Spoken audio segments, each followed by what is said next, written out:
Un adulto que viviera en Dodge City entre 1876 y 1885 tenía una probabilidad de 1 en 61 de ser asesinado. Eso no es una estadística sacada de una película, no es un número inventado por un guionista. Ese es el registro histórico real y documentado de uno de los pueblos más famosos de la historia americana. Y sin embargo, aquí está lo que casi nadie menciona. Dodge City tenía estrictas leyes de control de armas, leyes escritas, leyes aplicadas, leyes con multas asociadas. Entonces, ¿cómo se concilian esos dos hechos? ¿Cómo es que un pueblo con una de las tasas de homicidios más altas del continente también tenía una ordenanza que prohibía portar armas dentro de los límites de la ciudad? La respuesta lo dice todo sobre cómo era realmente el viejo oeste, y casi nada sobre lo que Hollywood lleva un siglo vendiéndote. Bienvenido de nuevo a Western Archive, el canal donde cavamos más allá del mito y nos adentramos en la verdadera historia de la frontera americana. Dale al botón de suscripción si aún no lo has hecho. Deja un comentario abajo y entremos en materia. Contrariamente a lo que Hollywood te ha estado diciendo desde la década de 1930, la vida en el viejo oeste no era absolutamente sin ley. De hecho, muchos pueblos y territorios estaban tratando activamente de imponer el orden. Y lo hacían con reglas sorprendentemente estrictas y a veces muy específicas. Pueblos como Dodge City, Tombstone y Abilene utilizaban lo que podríamos llamar un sistema legal por capas.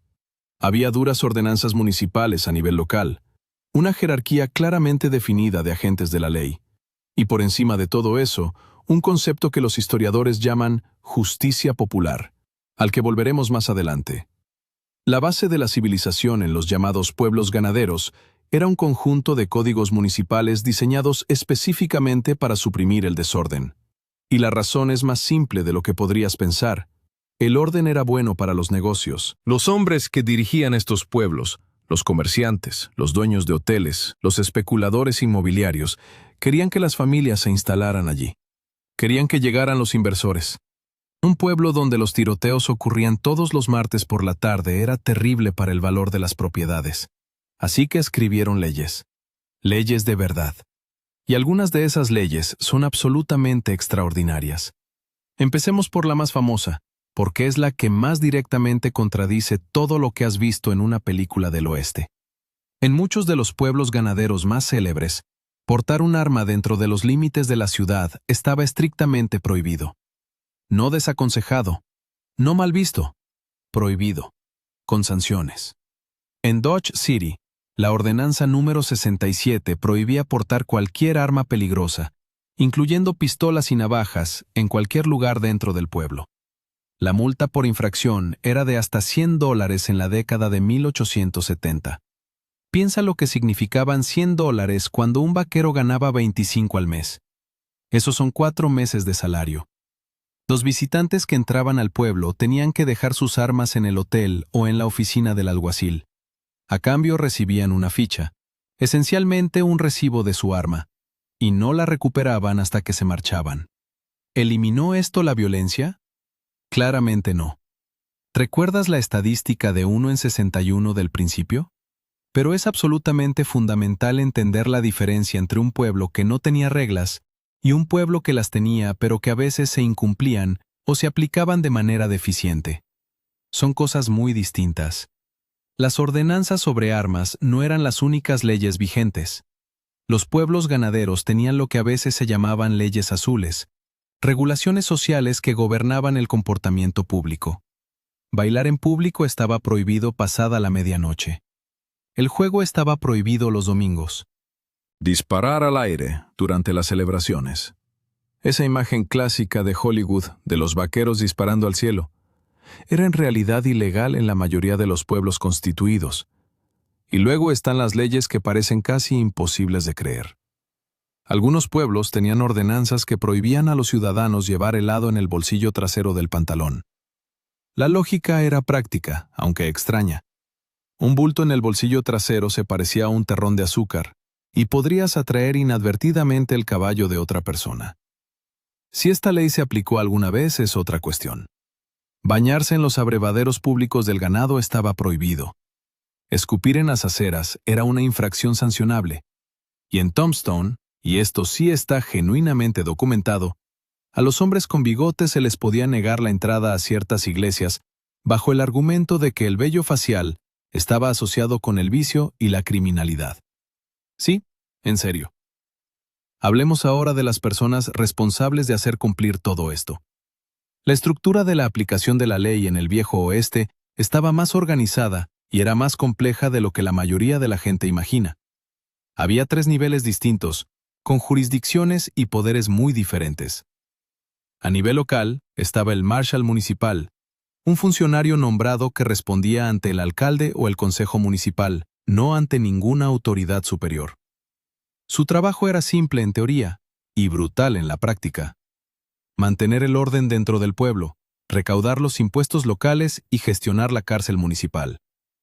Wild Bill Hickok ejerció como Marshal en Abilene, y su mandato allí es un ejemplo perfecto de lo que el trabajo implicaba realmente. Tenía menos que ver con los tiroteos y más con la intimidación. La principal herramienta del Marshal era la amenaza creíble de la fuerza, lo que significaba que los Marshals más eficaces eran hombres cuya reputación les precedía. Eras mucho menos propenso a desenfundar contra un hombre si creías que te mataría sin duda alguna. Un nivel por encima estaba el sheriff del condado. A diferencia del Marshal municipal, el sheriff era un cargo electo.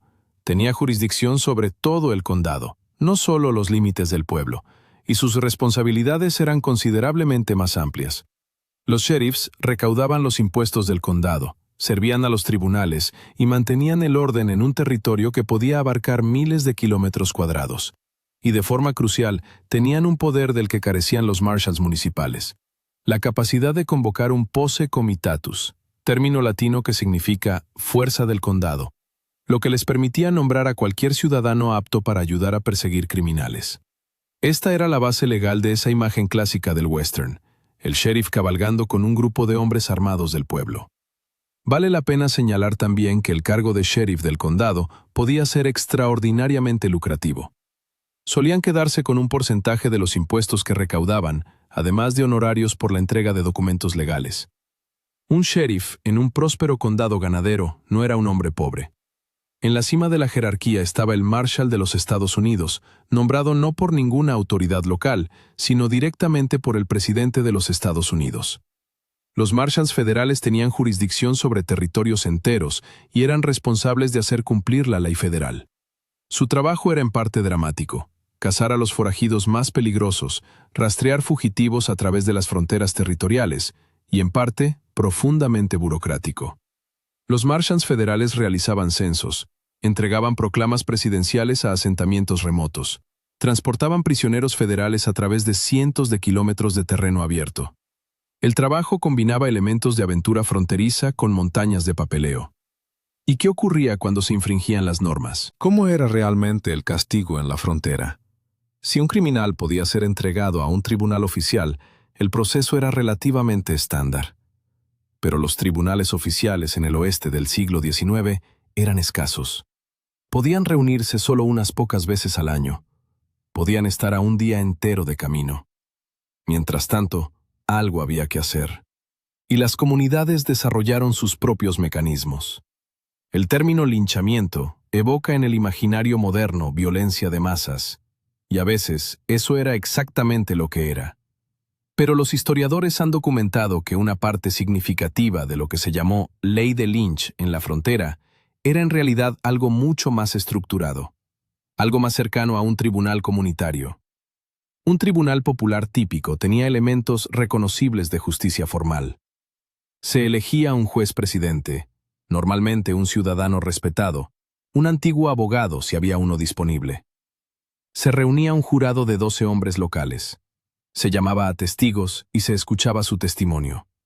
En algunos casos documentados, al acusado incluso se le permitía contratar a un abogado. Estos tribunales se reunían públicamente, bajo un árbol, en un salón, en la plaza del pueblo, con toda la comunidad presente. El jurado emitía un veredicto. La multitud votaba la sentencia. Y de manera crucial, estos tribunales no siempre terminaban en ejecución. Si las pruebas eran insuficientes, la absolución era posible. La comunidad entendía que estaba ejerciendo justicia, no simplemente violencia. La sentencia más común en los primeros años era el castigo corporal, específicamente 39 latigazos. El número 39 tenía una larga tradición en el derecho inglés y bíblico. 40 latigazos se consideraba potencialmente mortal, de modo que 39 era el máximo permitido bajo varios códigos históricos. En la frontera, este castigo se aplicaba con considerable fuerza y era, como describen los relatos históricos, casi letal. Otros castigos documentados incluían la marca de la letra R, quemada en la piel por robo de caballos, el corte de una parte de la oreja y el rapado de la cabeza y las cejas como humillación pública. El destierro se usaba ampliamente como alternativa al encarcelamiento, que era costoso. Un hombre condenado tenía 24 horas para abandonar el territorio. Se le escoltaba hasta la estación de tren y se le ponía en el primer tren que saliera, sin importar a dónde fuera, bajo el entendimiento explícito de que regresar significaría la muerte. La horca era la medida más extrema, reservada principalmente para el asesinato y el robo de caballos. El robo de un caballo en la frontera no era un delito menor contra la propiedad. Podía significar la muerte por exposición o inanición para el hombre que se quedaba atrás. Los tribunales, formales e informales, lo trataban en consecuencia. Y la horca en la práctica era con frecuencia horrible. Los verdugos profesionales eran escasos. Los mecanismos de una caída correctamente letal, el cálculo de la longitud de la cuerda en relación con el peso del cuerpo, la posición del nudo, eran mal entendidos por la mayoría de las comunidades fronterizas. Lo que debería haber sido instantáneo con frecuencia no lo era. Los relatos contemporáneos de ejecuciones en la frontera describen a la multitud reaccionando con visible conmoción y angustia ante lo que presenciaban. Aquí hay una parte de esta historia que no puede pasarse por alto. Las protecciones procesales descritas antes, el jurado, el juez, el derecho a llamar testigos, estaban reservadas en gran medida para los acusados blancos. Los nativos americanos, los mexicanos y los hombres negros se enfrentaban con frecuencia a ejecuciones sumarias sin ningún proceso formal, por delitos que a un hombre blanco le habrían valido un juicio y una posible absolución. Los defensores de la tradición del Tribunal Popular trazaban una distinción nítida entre lo que llamaban su justicia comunitaria estructurada y la violencia incontrolada. Pero en la práctica, esa línea se cruzaba constantemente. Una multitud podía estar ebria. Una multitud podía funcionar movida por la emoción pura. Y una multitud podía sacar a un prisionero de la cárcel del sheriff y ejecutarlo antes de que comenzara ningún procedimiento. El registro histórico es inequívoco. La justicia en la frontera del Viejo Oeste se aplicaba de manera desigual, y esa desigualdad seguía líneas raciales con una consistencia extraordinaria. Antes de continuar, una distinción que vale la pena hacer, porque estas dos cosas se confunden a menudo. Los tribunales populares eran espontáneos. Se formaban para tratar un incidente específico y se disolvían inmediatamente después del veredicto. No tenían miembros permanentes, ni jerarquía, ni organización continuada. Los comités de vigilancia, los vigilantes, eran algo diferente. Estaban organizados, eran jerárquicos, con frecuencia operaban en secreto, y solían formarse no para tratar crímenes individuales, sino para abordar problemas sistémicos. Una banda de forajidos, un sheriff corrupto, un patrón de robo de caballos que las fuerzas del orden oficiales no conseguían detener. El Comité de Vigilancia de San Francisco de 1856 es el ejemplo más famoso. Un organismo formalmente organizado de ciudadanos prominentes que efectivamente tomó el control de la aplicación de la ley en la ciudad durante varios meses, celebró juicios, llevó a cabo ejecuciones, y luego se disolvió voluntariamente cuando consideró que la crisis había pasado. Ambos sistemas operaban en un espacio donde las instituciones gubernamentales oficiales estaban ausentes o eran inadecuadas. Ambos eran expresiones de la creencia fronteriza en la soberanía popular. La idea de que la autoridad del gobierno deriva en última instancia del pueblo, y que en circunstancias extremas el pueblo puede recuperar esa autoridad. Adentrémonos más en los hombres de la ley, porque su trabajo cotidiano no se parece casi en nada a la versión de Hollywood. Hablamos de las leyes sobre armas. La pregunta es, ¿cómo se hacían cumplir? ¿Cómo era realmente cuando un marshal le decía a un curtido vaquero tejano que entregara su pistola? La respuesta es que casi nunca parecía un duelo de pistoleros cara a cara. Los marshals y sheriffs del viejo oeste no se apoyaban principalmente en la habilidad con el revólver. Se apoyaban en los rifles y las escopetas. Un rifle Winchester de acción de palanca o una escopeta de 2 cañones del calibre 10 daban al hombre de la ley una aplastante ventaja táctica sobre un vaquero con un revólver de 6 tiros. El alcance efectivo era mayor, el poder de detención era superior y cargar y disparar era más rápido. Cuando se mencionaba el nombre de Wyatt Earp en el campamento de una cuadrilla ganadera a las afueras de Dodge City, la respuesta no era un desafío, era la obediencia. Los hombres de la ley más eficaces eran aquellos cuya reputación hacía que la confrontación pareciera obviamente suicida. Una de las funciones más importantes y menos reconocidas de los hombres de la ley fronterizos era proteger a sus propios prisioneros de la comunidad. Suena paradójico. El sheriff arresta a un hombre acusado de un crimen grave y luego tiene que luchar para mantener a ese hombre con vida hasta que llegue un juez. Pero este era un desafío genuino y recurrente. Una multitud enfurecida, convencida de la culpabilidad del sospechoso e incapaz de esperar meses a que el tribunal itinerante se reuniera, intentaba en ocasiones tomar a un prisionero directamente de la cárcel. Las propias cárceles apenas eran adecuadas para la tarea. El calabozo, término derivado del español, era normalmente una pequeña y tosca estructura de troncos o adobe, sin ventanas ni mobiliario. No estaba diseñada para mantener a raya a una multitud determinada durante mucho tiempo. Pero hombres como Pat Garrett y Bat Masterson están documentados interponiendo entre dichas multitudes y sus prisioneros en múltiples ocasiones. Y luego está la parte de la que nadie hace películas. Los sheriffs recaudaban los impuestos del condado y se quedaban con un porcentaje, lo que hacía el cargo financieramente atractivo, pero también políticamente complicado. Supervisaban el mantenimiento de las carreteras, hacían cumplir los códigos de saneamiento, lidiaban con los perros callejeros. Los marshals municipales recaudaban multas mensuales de las prostitutas y los operadores de salas de juego, pagos que funcionaban en la práctica como tasas de licencia, otorgando a estos establecimientos un grado de tolerancia oficial a cambio de un flujo de ingresos predecible. Esto era un secreto a voces en cada pueblo ganadero. No era corrupción en el sentido habitual. Era una acomodación pragmática entre el marco legal que prohibía oficialmente el vicio y la realidad económica de que el vicio era exactamente lo que el comercio ganadero estacional demandaba. Los hombres de la ley del viejo oeste operaban en un entorno de graves limitaciones de recursos, enorme responsabilidad territorial y presión política constante de múltiples intereses en competencia. La mayoría de ellos intentaba hacer una versión reconocible del cumplimiento de la ley en condiciones que lo hacían casi imposible. Hemos dejado el mito más grande para el final. La imagen de 2 hombres de pie en una calle polvorienta al mediodía, con las manos sobre las pistolas, esperando a que el otro se mueva. Es posiblemente la imagen más icónica asociada al oeste americano. Aparece en cientos de películas, en carteles, portadas de discos y cubiertas de libros.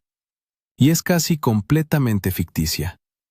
Los historiadores que han examinado el registro estadístico de la violencia en los principales pueblos ganaderos de Kansas, Abilene, Ellsworth, Wichita, Dodge City y Caldwell, a lo largo del período de 1870 a 1885, han encontrado 0 instancias documentadas de un hombre muerto en un duelo formal de pistoleros cara a cara al estilo Hollywood. 0. A lo largo de esos 15 años, en esas 5 ciudades importantes, hubo 45 muertes violentas en total. De esas 45, menos de un tercio involucraba a una víctima que hubiera podido devolver el fuego. Muchas de las víctimas estaban completamente desarmadas. Las confrontaciones violentas reales en los pueblos ganaderos rara vez eran simétricas y casi nunca ceremoniosas. Eran típicamente el producto de disputas que se habían estado gestando durante horas o días, con frecuencia muy alimentadas por el alcohol, y se resolvían de la manera más expeditiva disponible. Si un hombre borracho en un salón amenazaba a otro cliente, la respuesta más probable del amenazado no era salir a la calle para un duelo formal. Era salir por la puerta trasera, coger una escopeta y regresar con una aplastante ventaja táctica. Esto no se consideraba deshonroso, se consideraba sensato. Las emboscadas están documentadas. Disparar a hombres por la espalda está documentado. Atacar a hombres dormidos está documentado.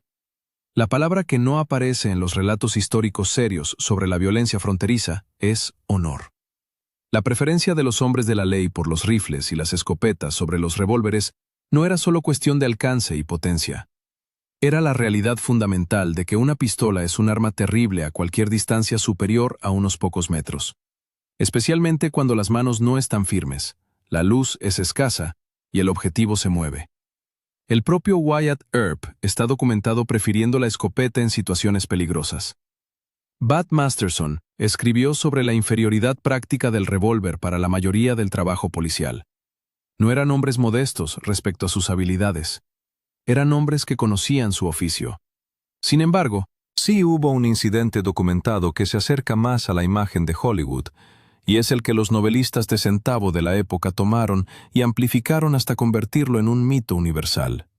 En 1865, en Springfield, Missouri, Wild Bill Hickok y Davis Todd tuvieron una confrontación genuina cara a cara en la plaza del pueblo. La distancia era de unos 75 metros, casi el largo de un campo de fútbol. Desenfundaron simultáneamente. Hickok disparó un solo tiro y mató a Todd. Fue juzgado por homicidio y absuelto. Las revistas de la época, Harper's en particular, cubrieron este incidente con detalle romántico y exaltado. Un periodista llamado George Ward Nichols escribió un perfil de Hickok que transformó un único e inusual tiroteo, legalmente resuelto, en la plantilla de toda una mitología. La realidad era que para la mayoría de los residentes de la mayoría de los pueblos fronterizos, la motivación para la violencia no era un código de honor. Era una discusión de borrachos. El arma era lo que tuvieran más cerca. Y lo que venía después no era un heroico atardecer, sino una investigación del forense, una familia de luto y un marshal con un cadáver del que ocuparse. Cerremos con los números, porque los números son lo que más claridad aporta. De media, en los principales pueblos ganaderos de Kansas, había aproximadamente 1,5 homicidios por temporada ganadera. No por año, por temporada. La temporada transcurría aproximadamente de abril a octubre, cuando llegaban las cuadrillas de los caminos ganaderos. En los peores años registrados, Dodge City, en 1876, y Ellsworth, en 1873, hubo 5 homicidios en cada uno. 5. Y aquí es donde la cosa se complica de verdad.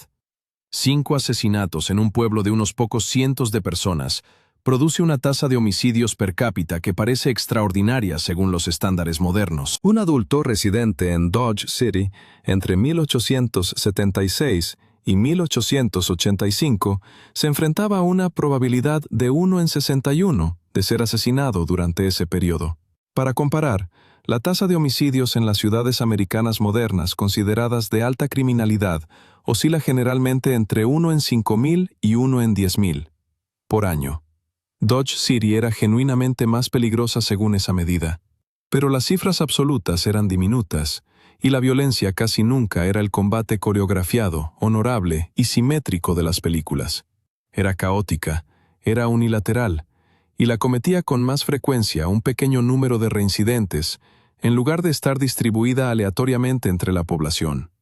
El viejo oeste era violento, las leyes eran reales, la desigualdad era real, y la brecha entre la mitología y el registro documentado es uno de los ejemplos más extraordinarios de ficción histórica colectiva en la cultura americana. Esa es la verdadera historia legal del viejo oeste, no la fantasía, no la mitología, sino el registro documentado de lo que los pueblos realmente intentaron hacer, de cuán estrepitosamente fracasaron a veces y de con qué consistencia se reescribió esa historia en algo más romántico y mucho menos verdadero. Si este video te ha dado algo en qué pensar o si ha contradicho algo que creías saber, ese es exactamente el objetivo. Para eso existe Western Archive. Deja un comentario. En serio, Cuéntanos cuál es el momento de este video que más te ha sorprendido. Suscríbete si aún no lo has hecho. Hay mucha más historia así en camino. Nos vemos en el próximo.